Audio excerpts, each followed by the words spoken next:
नमस्कार साथियों, स्वागत आप सबों का। बिहार में 7वें चरण के शिक्षक बहाली का इंतजार करने वाले सभी अभ्यर्थियों को नमस्कार।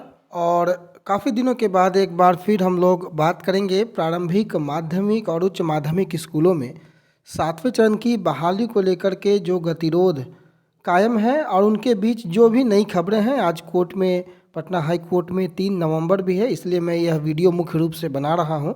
कई लोगों का यह सवाल था कि आखिर कोर्ट केस को लेकर के क्या होने वाला है। तो सबसे पहले मैं शुरुआत करूंगा कोर्ट केस को लेकर के ही। जैसा कि आपको पता है कि 3 तारीख है, सरकार ने अपना आईए फाइल कर दिया है। वीडियो बहुत छोटा होगा, अंत तक जरूर देखिएगा। और उस आईए को लेकर के आज पटना हाई कोर्ट में सुनवाई है और ऐसी पूरी संभावना है कि सरकार के पक्ष में नतीजा आएगा। जिस प्रकार से गवर्नमेंट ने जवाबी हलफनामा दिया है, अपना पक्ष बीएड 17-19 वाले सेशन अभ्यर्थियों के लिए रखा है। हालांकि डबल बेंच का केस है 269/2022, राकेश कुमार और स्टेट ऑफ बिहार, यह केस नंबर 269/2022 है। और इसी का हवाला देते हुए पटना जिला परिषद ने जो नियुक्ति की प्रक्रिया छठे चरण की चल रही थी उसे स्थगित कर दिया है और उसके कारण पूरे छठे चरण की प्रक्रिया पर अभी भी गतिरोध कायम है और इस कारण से यह केस का निपटना बहुत आवश्यक हो जाता है। और पूरी संभावना है कि देर शाम तक कोई ना कोई खबरें निकल कर आएंगी और सारी परिस्थितियां अगर सही रहीं तो कहीं ना कहीं नतीजा छठे चरण वालों जो कैंडिडेट 17-19 के हैं उनके फेवर में आएगा और मामला जो गतिरोध का है वो हटेगा। छठे चरण जो है वो पूरी आसानी से पूरी हो सकेगी, परंतु इंतजार हमें संध्या तक का करना पड़ेगा। दूसरी ओर प्रारंभिक के जो अभ्यर्थी हैं और मध्य स्कूलों में जो हैं उन 14,000 उर्दू शिक्षकों की बहाली की तैयारी सरकार कर रही है। प्रभात खबर सासाराम एडिशन है, ये आप देख सकते हैं। आप वहाँ हेड पृष्ठ में ही यानी कि फ्रंट पेज में ही यह खबर आपको मिल जाएगी। प्रदेश के प्रारंभिक एवं मध्य स्कूलों में 14,000 उर्दू शिक्षकों की बहाली की तैयारी है और शिक्षा विभाग ने इसका आकलन किया है।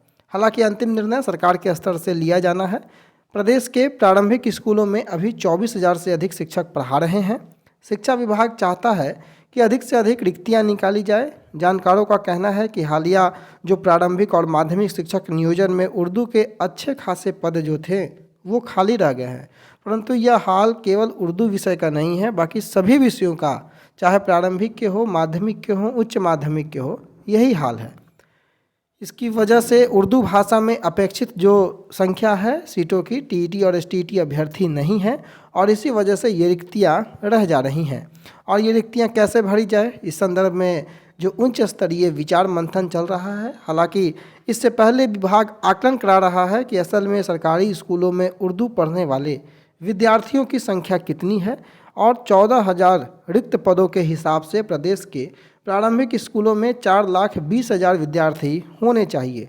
विशेषज्ञों के मुताबिक सरकारी स्कूलों में सालाना नामांकित विद्यार्थियों की संख्या के अनुपात में नियुक्ति की जा सकती है। ये हो गई उर्दू विषय की बात, जो कि 14,000 उर्दू शिक्षकों की बहाली की सरकार तैयारी कर रही है। अब हम आते हैं प्रारंभिक के अन्य विषय के अभ्यर्थियों के लिए 7वें चरण के जो इंतजार कर रहे हैं। 4 नवंबर को कल अभ्यर्थियों ने आंदोलन भी प्रस्तावित कर रखा है। बड़े जोरदार आंदोलन की तैयारी भी है। सरकार को अपनी बात पहुंचाने का ये जो जरिया आंदोलन का अभ्यर्थियों ने इख्तियार किया है, सभी से यह दरख्वास्त होगा कि अपने आंदोलन को शांतिपूर्ण और लोकतांत्रिक तरीके से आगे बढ़ाएं। किसी भी प्रकार की अलोकतांत्रिक गतिविधि का हिस्सा ना बने, यह सभी अभ्यर्थियों से दरख्वास्त होगा। और उम्मीद होगा कि सरकार इन अभ्यर्थियों की बात को सुने, कारण कि सीटेट 2022 का भी आवेदन शुरू हो चुका है और अब सीटेट 2022 दिसंबर काफ़ी नज़दीक है, जो कि सबसे बड़ा चिंता का कारण प्रारंभिक के अभ्यर्थियों के लिए है। कुल 90,000 के आसपास की सीटें प्रारंभिक में आने वाली है और अभ्यर्थियों की संख्या अभी भी 1.25 लाख से ज़्यादा है और अगर सीटेट होता है तो ये संख्या कहीं ना कहीं 1.5 लाख को भी पार कर जाएगा। अब बात माध्यमिक और उच्च माध्यमिक के अभ्यर्थियों के लिए, तो नवंबर का महीना तीनों अभ्यर्थी, प्रारंभिक, माध्यमिक और उच्च माध्यमिक के अभ्यर्थियों के लिए बड़ा इम्पोर्टेंट होने वाला है। छठे चरण की सुनवाई को लेकर के आज का दिन इम्पोर्टेंट है और 7वें चरण के लिए नियमावली को लेकर के नवंबर का महीना इम्पोर्टेंट है और पूरी संभावना है कि आने वाले 15 दिनों के अंदर नियमावली पर से भी गतिरोध हट जाए। हालांकि मैं काफ़ी दिन से एक्टिव यूट्यूब में नहीं हूँ, कारण कुछ है जो कि मैं आपको बाद में विस्तार से बताऊंगा। परंतु जो नियमावली को लेकर के कार्य है, पूरी खबरें हैं कि 15 दिनों के अंदर में नियमावली को लेकर के जो गतिरोध है वो दूर होगा, आप सबके सामने नियमावली होगी। रही नोटिफिकेशन की बात, तो माध्यमिक और उच्च माध्यमिक के अभ्यर्थियों के लिए दिसंबर अंतिम जो होगा और जनवरी प्रथम का जो सप्ताह होगा बेहद महत्वपूर्ण होगा। नोटिफिकेशन की बातें दिसंबर अंतिम और जनवरी प्रथम सप्ताह तक की उम्मीद लगाई जा सकती है, परंतु उसके पहले छठे चरण का खत्म होना बहुत आवश्यक है।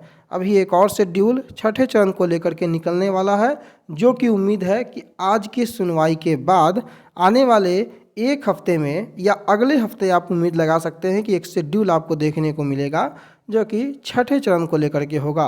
पटना जिला परिषद ने जो कार्रवाइयाँ स्थगित की हैं उसको लेकर के भी काम आगे बढ़ सकता है। शिक्षा विभाग उसको लेकर के भी बड़ा पत्र जारी कर सकता है और छठे चरण की समाप्ति के बाद ही सातवें चरण की प्रक्रिया शुरू की जाएगी। वहीं बात कर ले अगर हम सीटों को लेकर के, तो छठे चरण से जो भी शेष रिक्तियां बच रही हैं सातवें चरण में जोड़ा जाएगा और कुल मिलाकर लगभग 1.25 लाख के आसपास की सीटों का ब्यौरा माध्यमिक और उच्च माध्यमिक के अभ्यर्थियों के लिए आता है। लेकिन आप इन 1.25 लाख को देख करके खुश ना होइएगा, क्योंकि इसमें भी अभी बड़ा गड़बड़ झाला है। इसमें से आधी सीटें उच्च माध्यमिक की जो हैं वो आपको प्रमोशन से भरने के नाम पर खा जाएंगी और माध्यमिक के लिए सीटों की संख्या तकरीबन 50,000 के आसपास की जो है संभावित बताई जा रही है। दबाव बनाना ज़रूरी है। लगातार कई बार हमने इस पर चर्चाएं की हैं कि सोशल साइंस विषय में अगर सीटों की चर्चाएं नहीं जोर शोर से उठी तो मामला दूसरा रुख ले सकता है। बाकी फ़िलहाल मैंने शुरू में ही बताया कि मैं कुछ दिनों से एक्टिव नहीं हूं, जिसके कारण से कई प्रकार की बातें करनी शेष है। तो आप इस चैनल को ज़रूर सब्सक्राइब करें। परिस्थितियां जैसे ही सामान्य होती है मेरे लिए, मैं ज़रूर आपसे कई प्रकार की बातें शेयर करूंगा जो कि बतानी बेहद आवश्यक है। भले ही वो सातवें चरण के प्रारंभिक अभ्यर्थी हों, माध्यमिक अभ्यर्थी हों या फिर उच्च माध्यमिक अभ्यर्थी हों, उन सभी के लिए बहुत महत्वपूर्ण होने वाला है। इसलिए नए हो चैनल पर तो सब्सक्राइब करना बिल्कुल ना भूलें। और जैसे ही संध्या में कोर्ट केस से रिलेटेड कोई खबरें आती हैं, मैं प्रयास करूँगा कि सबसे पहले आप तक जानकारी दे पाऊँ, लेकिन उसके लिए आपका हमारे साथ बने रहना बहुत आवश्यक है। धन्यवाद।